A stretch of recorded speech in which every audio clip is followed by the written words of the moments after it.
नमः शिवाय। रावण को दशानन कहा गया। क्यों कह दिया गया?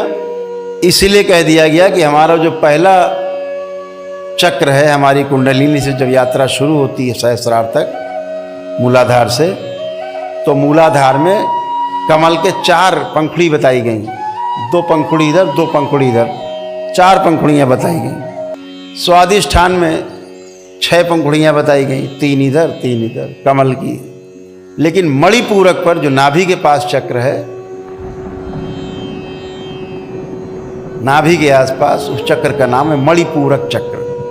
उसमें 10 दल का कमल बताया गया। 5 कमल के दल इधर, 5 इधर, 5 पंखुड़ी, 10 पंखुड़ी। रावण नाम का विद्वान ब्राह्मण खुली आंखों से अपने इस नाभि चक्र पे स्थिर रहता था। उसके प्राण सदा यहाँ रहते थे, नाभि पर। तभी विभीषण ने कहा था, चूंकि वो उस राज को जानता था, राम से कहा था कहीं तीर मारोगे नहीं मरेगा, लेकिन अगर नाभि पे आप भगवान तीर मार दोगे तो रावण मर जाएगा। तो भगवान राम ने वहीं तीर मारा।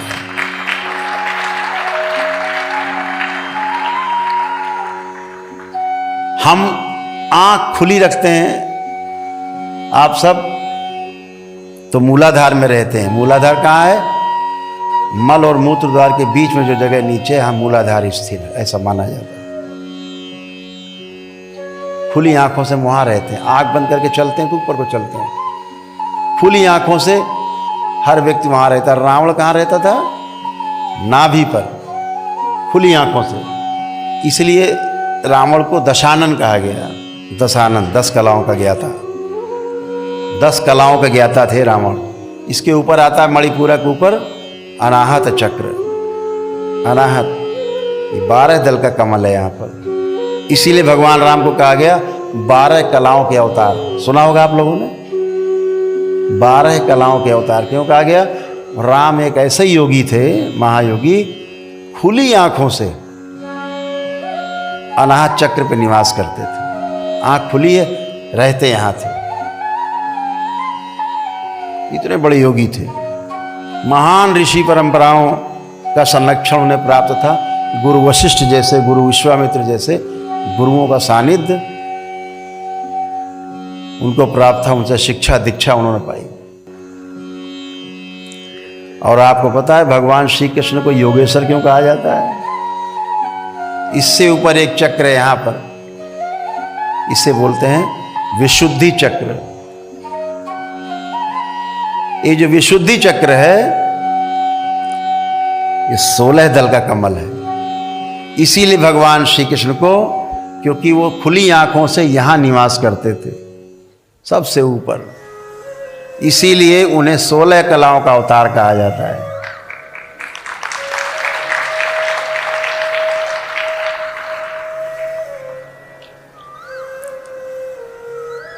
यानी जिन्हें काम, क्रोध, मद, लोभ, अहंकार कुछ छू भी न गया हो, विशुद्धि। इसीलिए उन्हें 16 कलाओं का अवतार कहा जाता है। भगवान श्री कृष्ण को खुली आंखों से यहाँ रहते थे, सबसे ऊपर थे। राम से भी आगे एक अवतार। और हमारे कुछ महान लोगों ने जो ये धरती पे जिंदा हैं, उन्होंने उन्हें काम कला का अवतार बना दिया है। भगवान श्री कृष्ण को शर्म आनी चाहिए इनको। डूब के मर जाना चाहिए चुल्लू भर पानी में। जो योगेश्वर है, जिसको काम, क्रोध, मद, लोभ कभी छू ना गया हो, उससे दिन भर ऐसा बता दिया कि दिन भर बस वो स्त्रियों के साथ रमण कर रहे हैं, गोपिकाओं के साथ दिन भर रमण कर रहे हैं। तुम्हें पता भी है कि गोपिकाएं कौन है? तुम 16,108 नारी कहते हो, और ये दरबार 16,108 नारी नहीं, 16,108 नाड़ी शरीर की। उनके स्वामी का नाम श्री कृष्ण है।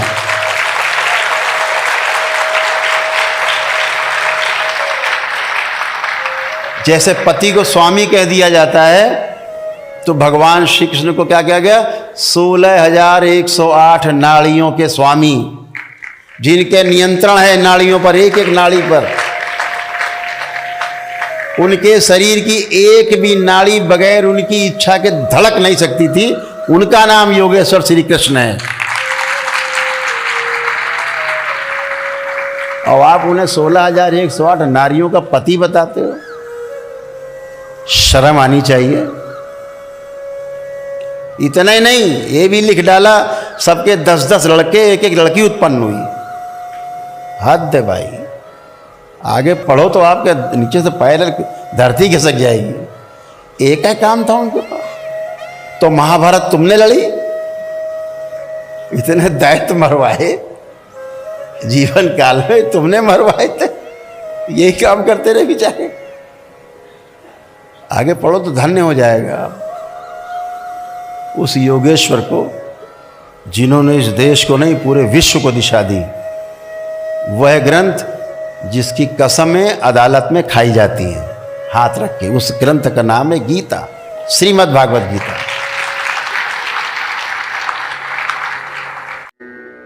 नमः शिवाय।